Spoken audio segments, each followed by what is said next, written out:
Let's let it go. Dr. Rosie Milligan, one of the most sought after speakers on the circuit today. Her live internet talk show, Express Yourself, is the most provocative, thought provoking, and talked about radio show on the internet. There's no holds barred, and Dr. Milligan puts the B in bold. She brings it every Tuesday live at 10 a.m. Pacific and 1 p.m. Eastern Standard Time. Dr. Rosie has been proclaimed the most provocative female writer of the century. Her books include Satisfying the Black Man and Black Woman Sexually Made Simple, Why Black Men Choose White Women, and the book Nigga Please. These books have raised eyebrows across the country. She has authored 21 books and published 350 titles for authors nationwide. Check Dr. Rosie out at drrosie.com for her books, articles, and archives of her internet talk show.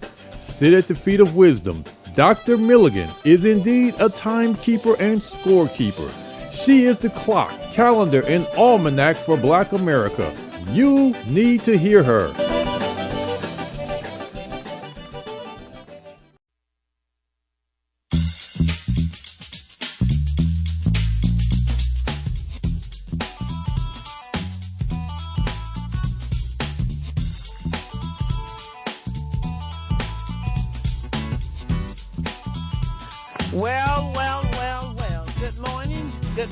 Top of the morning. It's a windy day out here in sunny LA.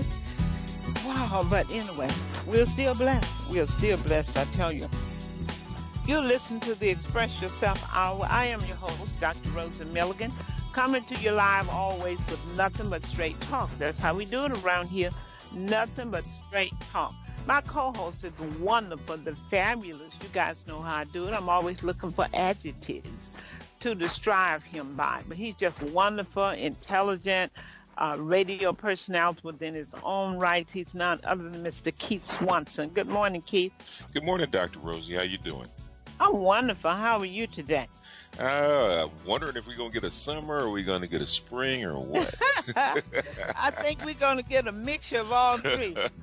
One day summer, one day spring, winter, and then hop back. I just can't believe what I saw yesterday evening with that wind blowing. Oh, Got yeah. up this morning. It was cold. I turned the heat on. I said, Yeah. wow, what is this? Wow. Well, you know what? This is just like life. Mm-hmm. It's cold. It's hot. That's how people really feeling today during these times. They don't know whether it's winter or summer. Every time they think the sun is coming out, somebody pass another law or somebody do something. Mm-hmm. So our lives have become intertwined with how the seasons change. So we're really in the season change right now, you know. Mm-hmm. But anyway, you know, to show today, I think what brought this on you all, this topic, Mm-hmm. is we're finding so many people, Keith, that I see on a regular basis when they call me about their credit. Most time it involves student loans. I can't get a job. I can't buy a house. And there's no way for me to get the loan paid off, they say, within the next 10 years unless a miraculous financial blessing come my way. So they ask the question, then does that mean that I won't be able to buy a house for the next 10 years? There's no way I can pay this loan off. Mm. So I start thinking, and some of them who have the high school loans are people who have not gotten jobs in the fields that they were trained in for getting these school loans in the first place. So I decided to talk today on the fact that will there be jobs for our black scholars in the future? Question is, will there be jobs? I raise that issue because for years I've tried to get black people to focus on entrepreneurship and talk about the importance there are. Because jobs does not perpetuate jobs. You can't leave your job to your son, your grandson, your daughter, your granddaughter. But you can leave a business. If you get in there and build a strong, profitable business, you can pass that along. So I know years ago, Keith, when I was coming up, that focus was to go to college, get a good job, and your family was real proud of you. The church members applauded you when you came and told them about your big position in corporate America. The whole community was really proud of you. In fact, they had very little respect for entrepreneurship because they thought entrepreneurship was something you just did because you couldn't get a job, so you resorted to open your shoe shine parlor, opening whatever you did. It wasn't looked on favorable. Time sure brings about a change, doesn't it? Yes, it does. And the people who had those high jobs, they thought they were better than the entrepreneur who had the little restaurant, who had the record store shop, who had the auto mechanic shop, with the barber, a beautician. They thought they were just far esteemed above them.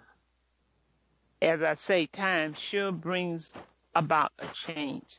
But I think what happened somehow, even with the time changing, because years ago when you mentioned minorities and you need to share this, minorities need to get to set aside a certain percentage of contracts.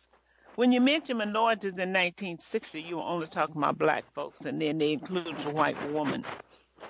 But somehow, Black America has not embraced or faced the change in times. I guess that's how I would put it, the change in times.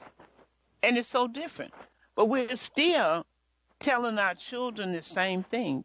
Go to college, get a good education, and you'll find a good job. Well, I remember if you finished high school, people took pride in trying to get you through high school, because even with the high school diploma, they would say, well, you know, if you want to get a job, you got to have a high school diploma. Now we have college, PhDs, we have everything. And people still looking for a job. There's nothing wrong with the job because everybody are not business material. They don't have the get up, the tenacity to open their own business and to do it. It's just not for everybody. I get that. It's not for everybody. But there are many people who could be in their own business, but I believe sometimes people feel more esteemed when they're working for corporate America, so-called working for the white man. In 2018, we still have people who have to be validated by somebody else to understand what their self-worth is. Because with a job, like I said, you can't your son or your daughter or your grandson. But if you had your own business, you certainly have a shot at it. So the question becomes today, will there be jobs for our black scholars? Some of you out there who are listening, you have a cousin, a husband, somebody sitting on your couch that has a degree, that has a school loan, but have not been able to secure a job in the field that they were trained for. And if there will be jobs for black scholars, what area, what field do you think they would be in? What profession is more conducive to hiring black folks in those positions? You know, we have a lot of blacks keep in high position, making good money in good position, but unfortunately, that our people don't get to see them. They don't know who they are. So then it's very hard for young people now to try to decide, what field do I go into? Because I know at least 20 blacks who went in this field and they are doing good. They land good jobs. Or they started their own business. I think one thing that's missing in our community is role models. What's missing is that we don't see those people who are successful. They are so far removed from the black community that the young people in our community can't identify or relate to what's possible for them. I think we have a caller, Keith, or we have our other co-host, Tawana. Caller? Yes, that would be me. Okay. Well, weigh in. Good morning, guys. How are you guys doing today? Pretty good. I think I might qualify. What do you think? Weigh in. Oh, I'm in. I would say that yes, corporate. We need to teach. I think we need to start teaching our young blacks exactly how to become entrepreneurs. I'm more of entrepreneur type of girl. At a very young age, I decided I didn't want to work for anyone. Okay. I wanted to work for myself. So that's what I did. I established, okay, what is it that I wanted to do? That was the key question, is asking what is it that you want to do? I think, yes, you do need the education because it'll help you with developing a business plan, but who we hang around, all of those things kind of matter. Pick and choose the friends because your friends become you. If you lay in the bed if the dog lays in the bed with fleas, they're going to get it. So who you hang around matters. And I think we need to start teaching how to get a business. What is it that you want? That's the key question. What is it that you want? When you go to school, they just go to school for the general things. Hey, I want to go for business finance, have a minor major. But are those majors and minors that they really want, or are they just doing it? Really start to think about what it is that they want first, and think about what type of business that you can structure and form, and start letting Black America have the businesses and have other people working for us as opposed to us going out working for other people. That's what I believe that we should start teaching our young people. And the more people that are doing it and they're hanging out with them, they're going to think the same way. That's my thoughts on it, for sure. Yeah. It really. Go ahead, Keith. I was going to say, because now they for the last, I would say, 30, 40 years, they've been educating you to feed you into the machine rather than you being independent, or you learning, having an education so you can broaden your perspective rather than narrowing it. And I think, because for my daughter, when she went to school, it was to be a specialist in something, actually to feed the machine rather than being educated. So I think college is being more of a vocational school than it is a university now. Well, you know what's interesting? It has to be coming from the home. It's something missing among our people, Keith, because how is it that all these other ethnicities are focusing on businesses? I mean, if you ride down the streets in L.A., I don't know if you've been out here lately.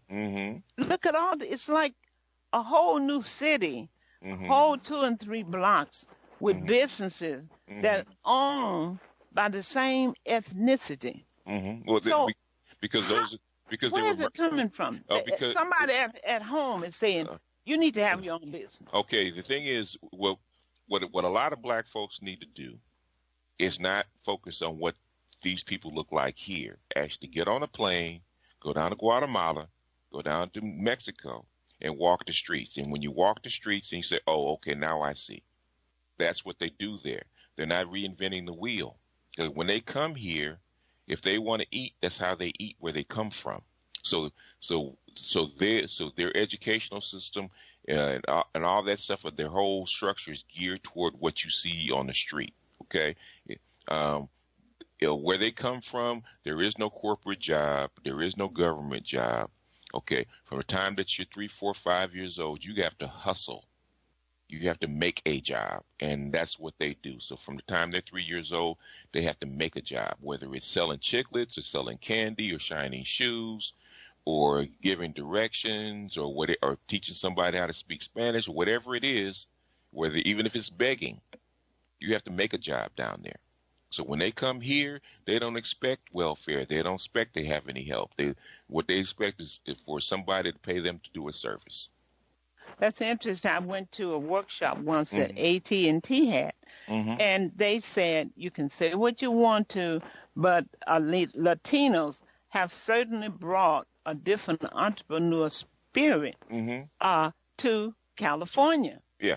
So I was kind of offended the way he said it, but then I realized he's absolutely right. I remember when Black vendors was on the street and the police was taking their stuff and throwing that stuff away. But then the politicians, from Hispanic politicians, they got involved and they started saying, leave people alone. These people, all they trying to do is make an earnest living. Now, here we were, Black folks were doing this all the time with all these Black politicians who never raised their voice to say, leave them alone. Yeah.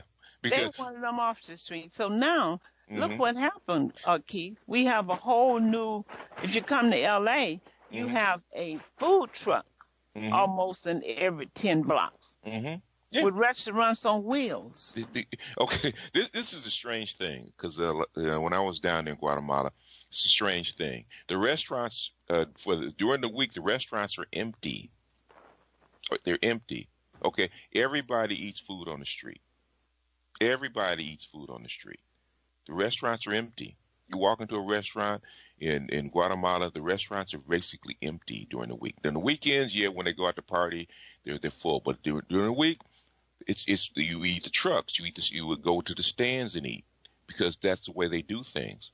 Oh. And we used to be the same way. The thing is that the United States has forced black folks into the machine.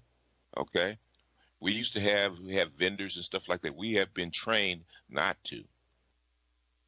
We have been trained. It's something we need to pick up again. But the thing is, we bought in. Well, we've been assimilated into doing what? Going to school, getting an education, get into the corporate machine, get a job, get into government. Okay, there where they come from, that doesn't exist. It's not it's not in their radar.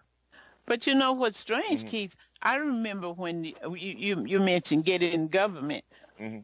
But take a look at now when you go to City Hall, City Council, if you go to the courthouse, you don't see many blacks there. So that government job, what we call that good job, even that has become a disappearing act for Black Americans. So we have to reinvent ourselves. In other words, there's two things. There's learning, and then there's what? Before you can teach something new, you have to do what? Unlearn what you learned in the past, right? Right. Now we have to go through the unlearning phase. That's why I think it's going to be important for the Black community to get involved with the curriculum in your community with these schools, because they're going to have to step it up a notch. And we've been so okay. I'll give you an example from my own personal experience. Right, I got 3 children and I got 1 daughter-in-law. Right, and they were all out of work at the same time. And I said, look. They have jobs now. But I said they were all at work at the same time. I said, look, there's 4 of you. There's 4 of you guys. Okay. I said, why don't you guys come to me? Okay. I said, we can sit down. I can teach you how to use the lights, use the camera. I said, 4 of you guys can actually start learning and doing weddings, and start a conglomerate doing weddings. I said, if within 6 months you can get good enough to where if you have a group of 4 people shooting a wedding or even video, get some equipment. I said 4 of you guys can learn. I said if you do a wedding every week, that's $1,500. That's $6,000 a month. I said that's enough for you guys to actually sustain yourself and maybe even make have a decent living until you can find something. That's not in there. But the thing is, I said you guys are all together anyway. I said, so it's natural that you can form a business because you probably can get along. But the thing is that we have been socialized our children so much to work at a job, a 9 to 5, that's all kind of outside their radar. Even when they are doing something to make good money, they still want that job. They want the job because that's what we've been. Well, we taught them. Does that validate who we are? Yeah. If someone gives us a job, is that validation, Keith? It is, because that's what we're taught. That's what we've been taught, because we've taught that basically black folks that own their own business or have a side business or don't punch the clock, are hustlers. I'm sure you've been called that before, Dr. Wilson. Oh yeah, they call me Jamaican. I'm a hustler, and you're right. You're right. So wow. But will there be jobs? We need to have hustlers school to teach them to go after their dreams. You know what? That's a good idea. Why don't we set that up?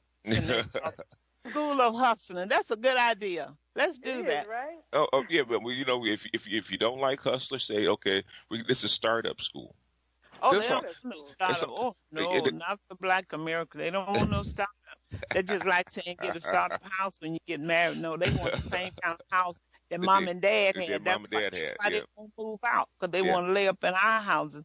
because they can't get the kind of house Yes, that they until want. they can get the house that the mom and dad had. Yeah.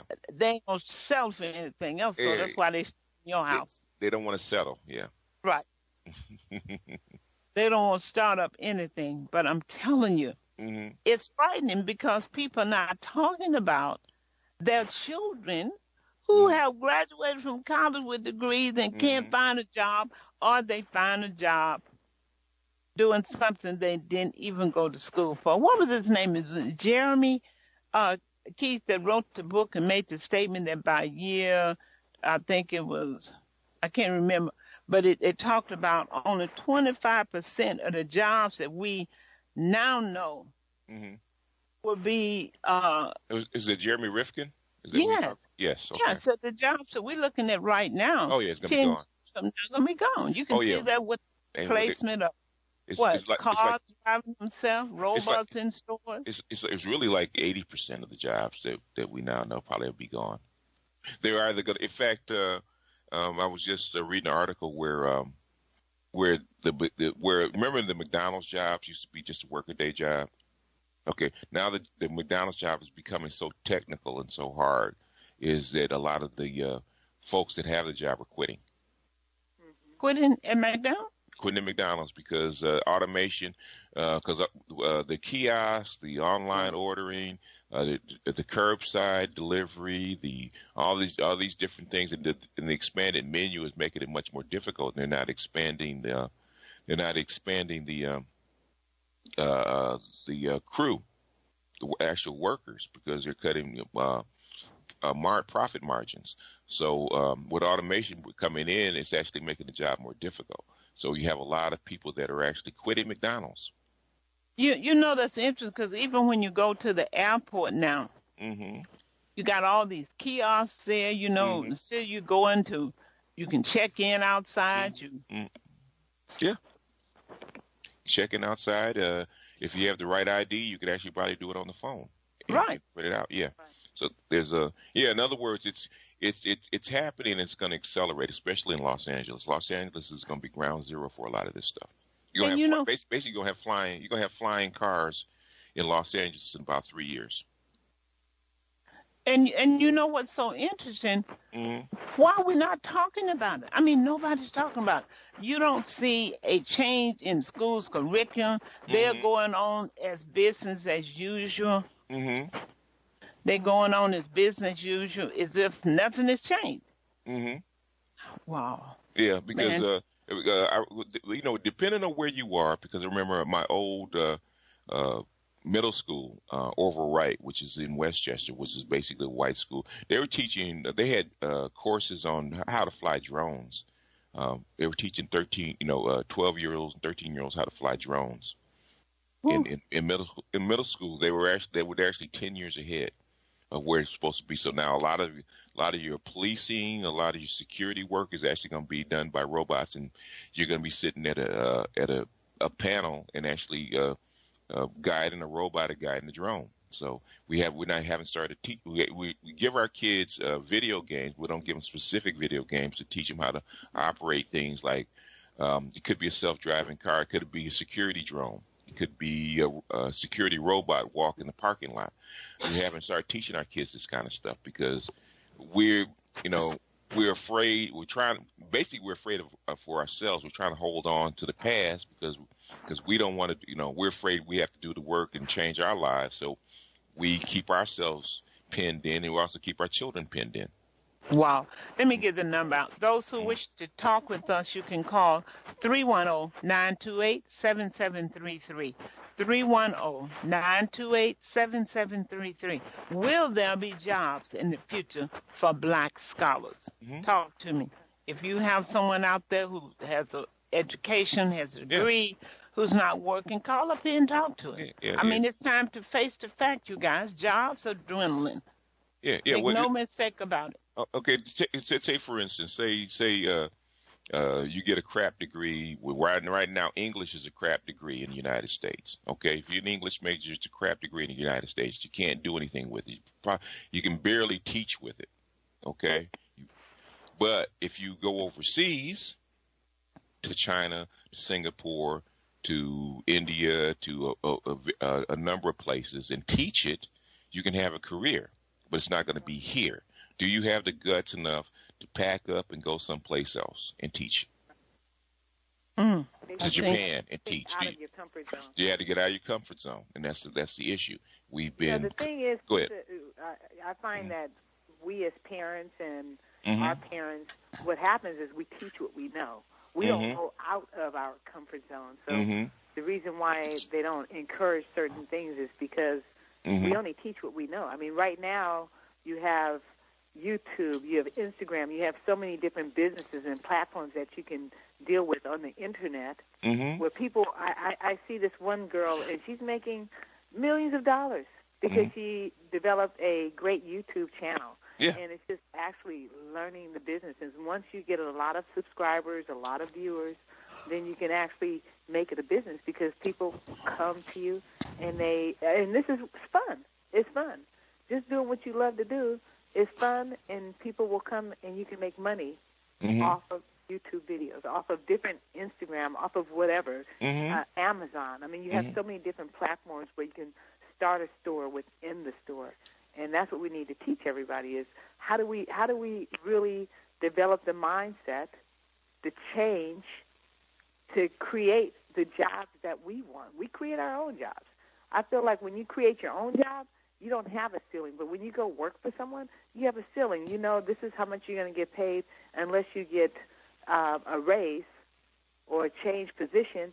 Then you get a higher pay.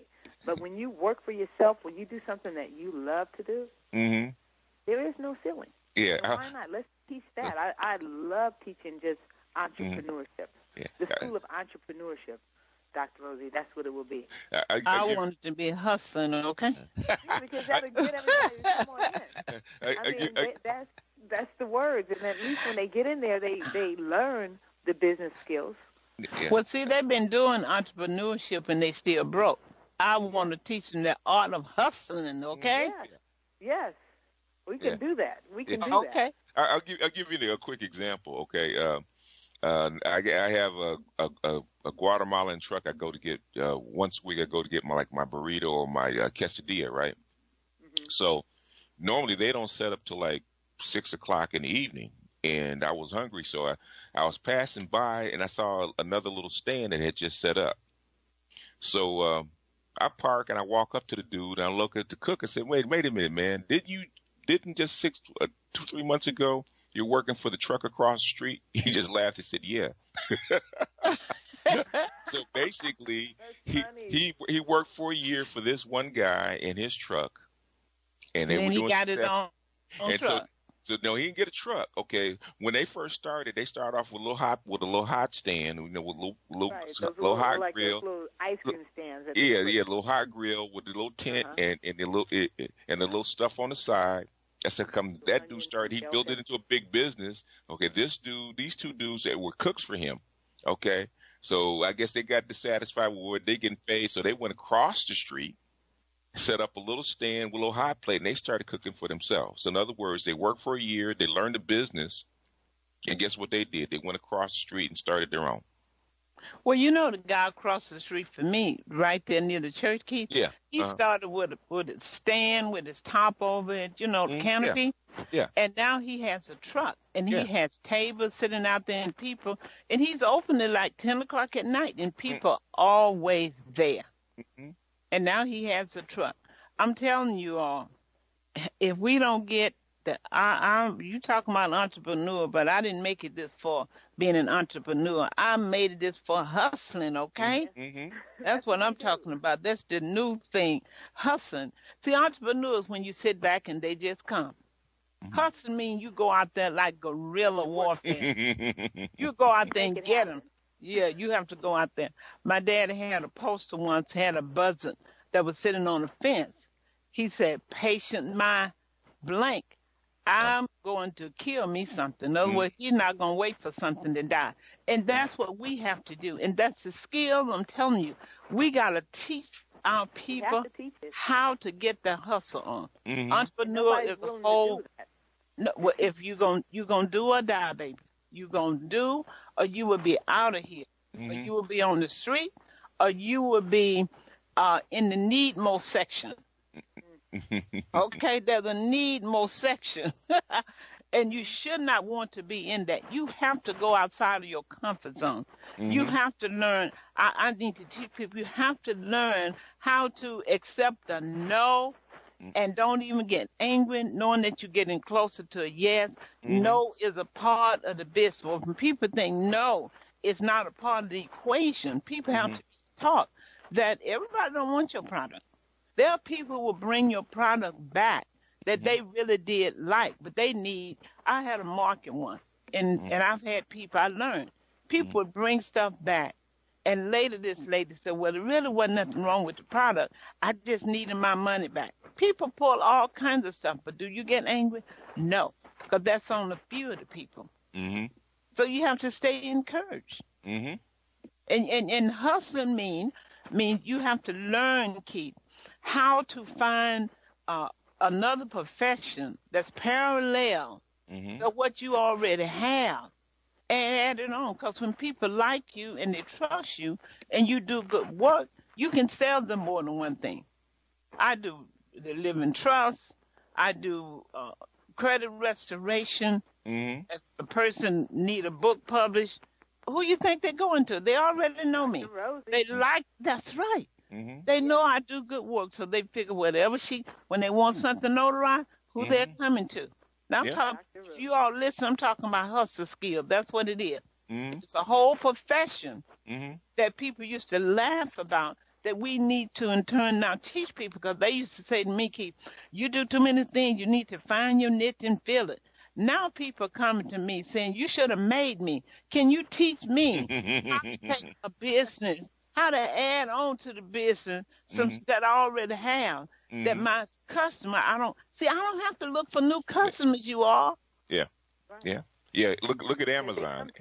Amazon. That's the same with me with the real estate. I have people that call me all the time to buy properties, because that's what I do. People call. They want to sell their property, they call me. And people want to get motivated, they call me. I mean, I do coaching and writing a book, create. You have to do what it takes in order to create your life and what you want to do. And that's what Dr. Rosie has done. I mean, she does, and she helps the community. It's not just about helping herself. She helps others. And the same with me. I help others. And I think when we help others, everything's going to come to you anyway. And it's funny, Keith, people call me when they want to know where another business is, someone who, because they figure if you ain't doing it, you know somebody. So because of that, I put up, if you go to drrosie.com and click on Black Business Listing, if you're looking for an antique appraiser, auto mechanic, bookstore, just whatever you're looking for, event planner, caterer, you can find it, many of them on that website. And I did it for that purpose, because I get so many calls. Yes, well, Dr. Rose, I know you may not do, but do you do it? I get people calling me all the time now saying, well, you know what? I think I need to get some barrier insurance. Or I need to buy a plot or a crib. I don't sell it, but I recommend, I give them a reference. So I'm telling you, it's just really incredible. What we're going to do in a few minutes, we're going to lead in, take a break. We're going to take a break. So Keith, you and Tawana just hold tight, and we're going to come back. We have something. Dr. Rosie, I wanted to tell you just one more time to give that email, that website. Okay. That's for them.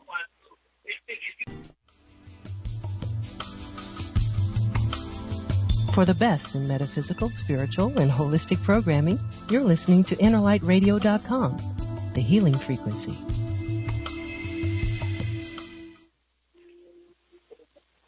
Okay, I guess we're back now. Okay, we're back, you all. We're back for real this time. We hope that everyone heard the commercial. We know we're going to see you out at Black Writers on Tour. This is the largest cultural event for Black America in Southern California. Dr. Rosie, let me ask you a question. How long have you been? I know you've been doing this for quite a while. How long have you actually been having Black Writers on Tour? 22 years. This is our 22nd annual, and we picked up the Black Business Expo about 4 years ago after Harold Hamburg passed. I saw the void. I said, it doesn't make sense for us not to have a business expo, especially now when we're so spread out and people don't know where black businesses are, and a lot of black businesses are dying on the vine. Dr. DeRosie, are you going to, since you have them combined, are you going to start doing seminars on how to start a business, how to get into entrepreneurship and stuff like that? We do. In fact, we have a workshop this Saturday on what you need to know when you're seeking capital for your business. Okay. We have one on how to be in tax compliance with your business, home-based business, and we deal with computer software that you need to use for record keeping. Because one of the weaknesses of business is record keeping. You know, they don't keep records, and auditors say they win 88% of their audits because people don't have receipts. So, yes, we definitely there to empower businesses and talking about how to market, what social media platform is right for you. That's very important because people just rip you off sometimes. They'll come and tell you they have so many listeners or readers for their newspaper, and people go into business. They spend all their money up front before they realize that they didn't know what they were doing. Now they broke and they can't do the proper marketing. So we have marketing experts, you know, that's going to be on the scene, that's doing class. We have Krista Mitchell. You know, she's a business developer with Recycling Black Dollars. She's going to be there with us. Terry from Slauson Economic Business Development, you know, the organization in Marva, Ballard Bay, was over, and they do a lot of training for entrepreneurs. We have people that's going to talk about patent, copyright, and trademarks. That's very important for our black community. We've had so much stolen from us. I can go down the list with stolen, okay? So we need to help people to understand how to protect their intellectual property. So this is really an empowering program, Keith. We have a children writing competition.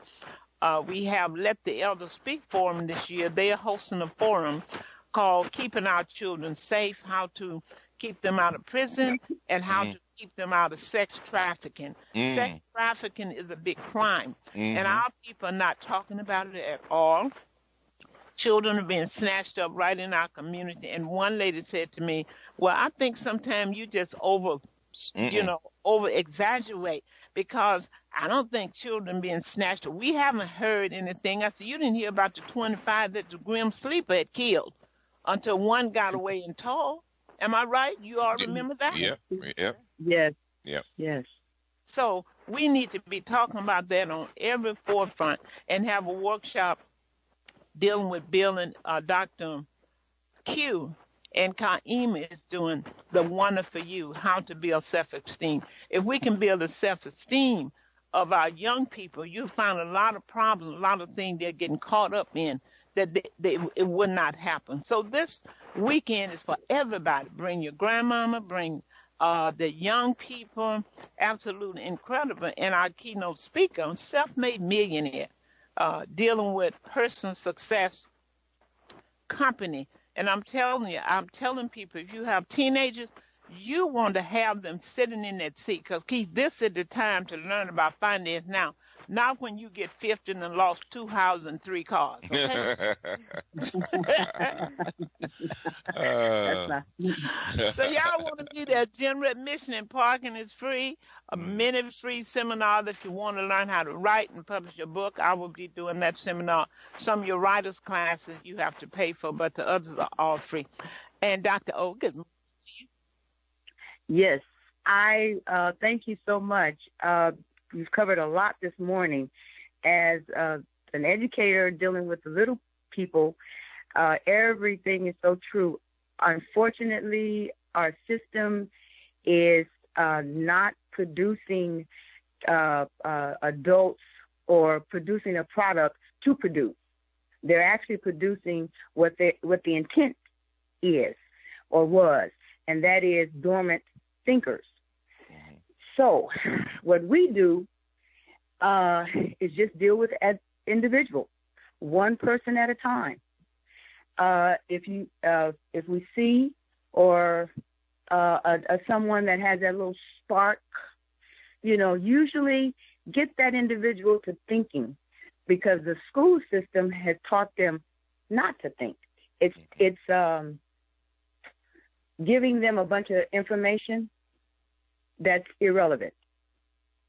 As was stated, they're not teaching them bookkeeping. They're not teaching them how to write. Nothing. They're not putting the children with mentors. If anything, they're telling them why not to do this.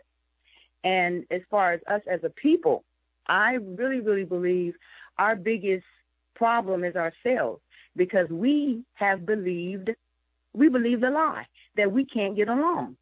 And I tell people all the time, I say, those that say that is because they're not a part of the end. They're not a part of the underground. So it's a situation where if you're doing it, you know others that are, because birds of a feather flock together. Well, so it's really important that we start at an early age. It's shameful for someone to get out of high school and don't know how. Number one, they should have a bank account. Anybody getting out of high school, before you get out of high school, you should be already banking. Now, you have some money. If you don't do nothing but take that allowance that you give those children. You know, I believe at 15, at least at 15, you should have your debit card. And you should be taught responsibility to know what's in your account before you go sticking it up someplace trying to buy something. You don't wait till a person get out of college, you get grown, and now they trying to learn about finance. You guys, you got to stop that. You need to give them an allowance. Don't just give them $2 a day. Decide how much you're going to budget for them for a week and give it to them on Monday. And if they spend it, it's like when my daughter went to college. She was at Xavier. I sent her money, and I told her this is for the whole month. Now, you can spend it in the first week, or you can spread it out. And she learned. That's because you won't get any more. It's going to be just like counting folks get that check once a month. That's what I told her. They can't run back and get no more till they send that check. So this is how your check is going to be. Then I said to her, now you can make some extra money, because you're sitting in the dorm where all of those girls and the teachers are wearing stockings and pantyhose. Every time she called me for money, I would send her a box of stockings, belt, and some jewelry that I went downtown. Y'all know where the alley is, Los Angeles. I would send her boxes. Teachers and everybody, they would come to her room even on Sunday. You got any stockings? I turned her into an entrepreneur right there. You guys. May I piggyback? And just what you're saying, Dr. Rosie, our children at the child care, that was one of the main things. We did fundraising. We were out on that grass. Those children sold chili, nachos, Fritos. They had the little songs, and they would raise their money. And as little people, what I'm saying, I'm talking about the little ones that couldn't do anything would sit and watch. I'm talking about 1 and 2 year olds. Mm-hmm. Now these 5, 6, 7 year olds, just as you said, Dr. Rosie, when they got into high school, they went down to Costco, got them a box of something. They knew I can pay $7 and I can make me 21. Mm-hmm. And that's what all of our children. I'm so proud. They're all understanding how to make and do for themselves, be entrepreneurs. That's important. That's important. Keith, you have something on the board. Okay. This is from Dr. J. It says, by the way, Dr. Rosie, I took in a visit to the grocery outlet in Compton the past Saturday and met Ms. Kia Patterson. Said wonderful black-owned business. Oh, yes. And that's the store that, I sponsored Get on the Bus. Mm-hmm. We took 50 people there, and about 6 carloads followed us. We went there some months ago. So It's absolutely incredible. A store is well stocked, you all. I mean, the pride that you get when you walk. I don't think Kia is I don't even think she's 30. No, I don't think she's 30. Yeah, she's doing a wonderful job. So those who don't know about it, it's right on Rosecrans and Central. It's where Fresh and Easy used to be. It's a pharmacy there. You can't miss it. You all need to go out there. I know you think that if you go bored, Ralph gonna miss you. Look, Ralph they'll make it with you not coming 1 week, okay? So you all need to do that. We're so loyal to, well, I always go to Ralph. I always go to Apps. Get your black cell phone up there and go to this young black woman's market. And see what she has. Yeah. And see go what it's just see what she has. Exactly. Exactly. I think we have a caller. Go ahead, caller. Hello. Do you think also part of the problem with entrepreneurship is the fact that our so-called leaders, most of their backgrounds is I'm a third-rate attorney, a half-baked teacher, a average preacher, somebody that came through civil service or started out as a field deputy, and those people, they don't not only have a background, but they don't have an interest in it. Do you think that could be part of the problem too? I do. And also, what about our existing economic organizations and the Chamber of Commerces and those types of things? So then the question then becomes is where do you start? I guess you start from where you are. Well, number one, you find a mentor. I wrote a book called Starting a Business Made Simple, everything you need to know before you start a business. So read, seek a mentor. There are questions in that book that mentor, when you say find a mentor, but you need to go a step further. You need to know, what do I ask the mentor? So you need to know what you need to know.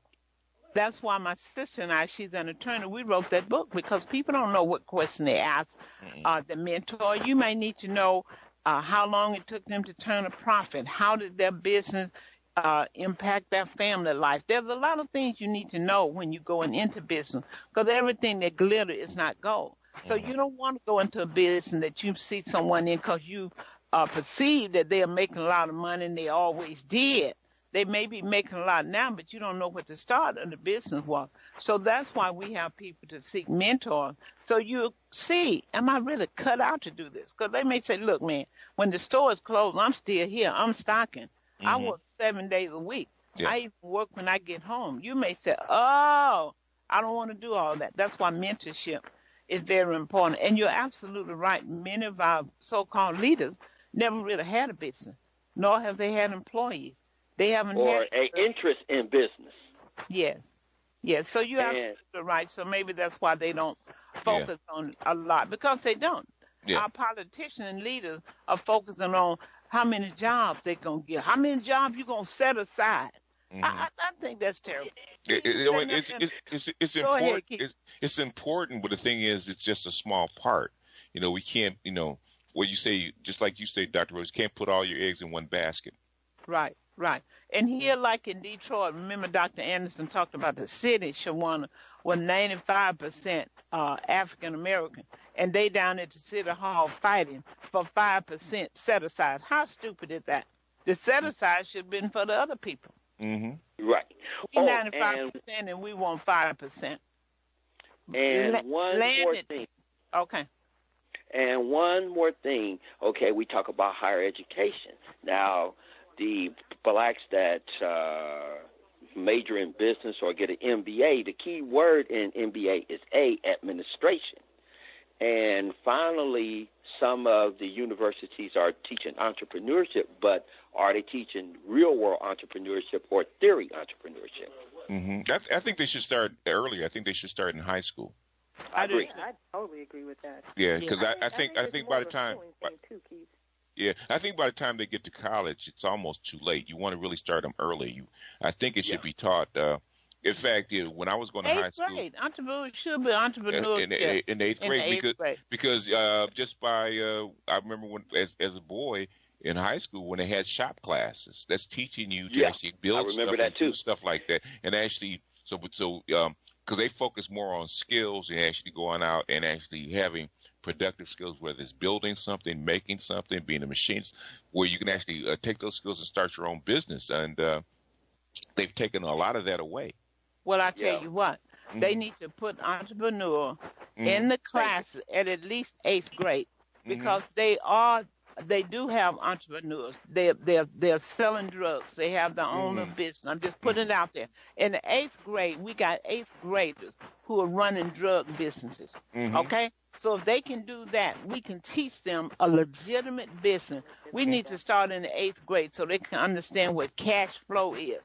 You know, what income, what liability versus asset. It's important. Balancing their checkbook. We need to teach them about their credit, too, how important it is. Exactly. We don't wait till you get out of high school. They get hit up with the credit, and their credit's ruined, and now their chances of purchasing a property and doing things as an entrepreneur is messed up, too, because you're messing up your credit. Credit is important. Right. I think we have another caller. Caller, go ahead. No, I think we have. I think. Go ahead, caller. This is Dr. O, and I'm gonna I'm gonna hang up when I finish. Okay. The one thing that everything that's being said is most important.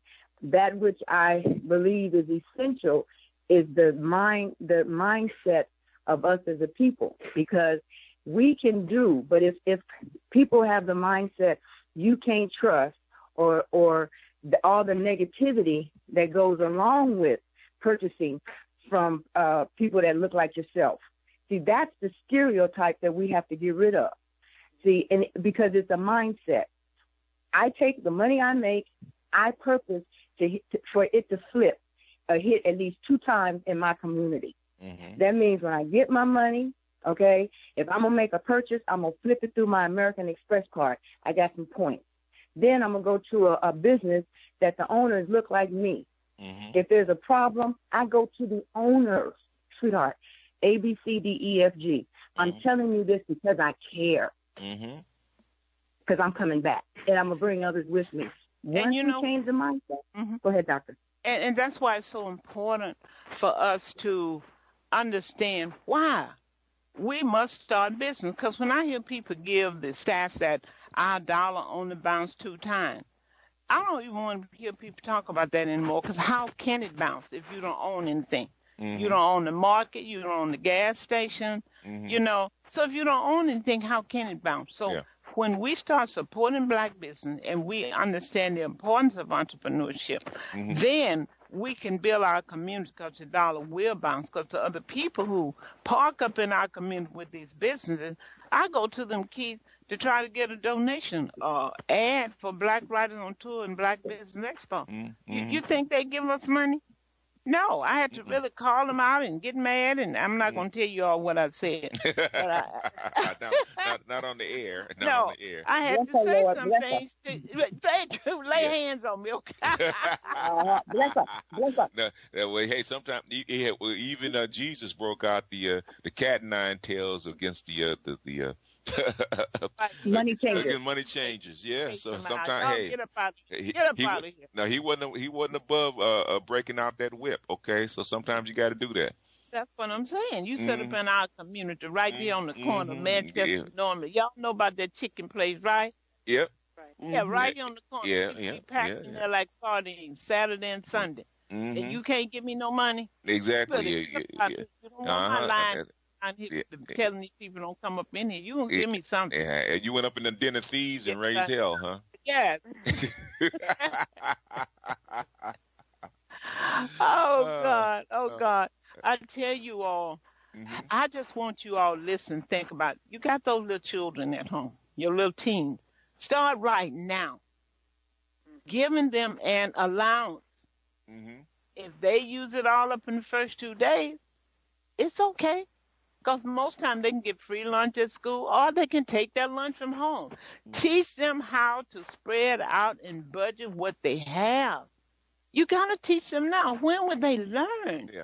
Every dime they get, they in the store, they'll spend it. Then they come back and you give them $2 tomorrow. Yeah. No. When you get 14, 13, and 14, you should be able to budget out the money that your parents give. They shouldn't have to give you $2 every day or whatever they're giving you. You know what, Dr. Rosie? A lot of parents are angry because they had to do it, because they never saw that as budgeting and basically delayed gratification as a virtue. So And see, we grew up with that, with Mama going to the store, putting something in the layaway. in a layaway. So we grew up with it, but a lot of kids grew up and became parents and thought that was abuse. So Right. I'm not going to abuse my child by making them do that. Instead of seeing it as a virtue, they don't see it as a virtue anymore. I want That's to the get it problem. when they see it. I want to get it right now. I So want we- them. I want to get it right now so I can see the smile on their face because that's what I wanted when I was a kid. So we have a right now generation, Okay, right? right now generation, exactly. 'Cause I hear it all the time. Oh, that looks cute. I'm gonna buy it for my baby right now because I want to see the smile on his face instead of teaching him. No, we'll get it in a week. We'll get it in 2 weeks. We'll get it during your birthday. On that you have to wait for it. Or we'll get it when I don't have to ask you to wash the dishes and take out the trash. Or something, yeah. Well, life has conditions on what you get. That's nature. If you don't plant your seeds in the spring when harvesting time, you're not gonna eat. You looking around, everybody else eating in your family don't have anything. They don't have anything. You didn't plant anything. They didn't plant anything. And so nature has conditions, and we're teaching our kids there's no conditions on things. Yes, there is. That's the way life is. But we don't see it as a virtue. We see it as abuse. Wow. That's what happens. Well, you guys, this show is going to re-air at 9 p.m. Eastern Time tonight for the rebroadcast. I'm telling you, you need to call your friends, call people you know, your family, get around and go to InnerlightRadio.com. You need to listen to this show. And those who heard it, you might want to re-listen because I think we dropped down some real key points today that can help you along your way. Wow, this is kind of cute. I was rhyming a little bit. I'm getting to be a poet around here. Y'all know how it is. I just add that to my repertoire. Shawanda, you want to close us out with something? You're going to be at Black Writers on Tour? You're going to be, in fact, you're going to be there. assisting. I encourage all the people that are thinking about writing, come and check it out, learn a lot of things. There's going to be a lot of finances, teachers that's going to be teaching us about finance and about just owning your own business, becoming an author yourself, whatever it is. It's going to be great, and it's going to be enjoyable. It's going to be fun. Come on and have a great time. Yeah, Exactly. It's always a party. You sit out in the quad and eat and exchange because a lot of this time you exchange ideas with people that you would have never encountered before, and that's the best thing about Black Writers on Tours. The seminars are good, meeting the authors is good, but meeting the people that are interested in what you're in is far more valuable than anything else. And finding a business that you go, oh, I didn't know black folks did this. We have a woman who is absolutely awesome. She does quilts. In fact, she's going to be rafting off her quilt, and the rafting is going to be $20. But I'm telling you, you're going to want that raffle because if you get that quilt, she is just absolutely awesome. We have some fantastic businesses and business service. We have a whole section for children and youth writers. So I'm telling you, bring your children. If they're not there, you make sure you go and get some books, get them into reading because that's really what it's all about. It's going to be an awesome event. General admission is free and parking is free. Like a family reunion, you meet a lot of people you haven't seen. Oh, I didn't know you knew these people. You're going to see people who have written books that maybe you didn't even know they wrote a book. So it's really, you guys are just going down this weekend at Carson Community Center, 801 East Carson Street. That's in Carson, California, from 9 a.m. to 6 p.m. General admission and parking is free. And there's something for everybody, And tonight, you want to definitely listen to this show again at 9 o'clock p.m. Okay, to my co-host, it's been wonderful, and I think, Tawana, you and Mr. Keith might be holding it down next week by yourself. Y'all going to hold it down. We'll send the topic out. You got it. Y'all got it. So, you all, this has been wonderful. We're looking for everybody out. All roads this weekend need to lead to the Carson Community Center in Carson, y'all. Absolutely fabulous. Don't miss it.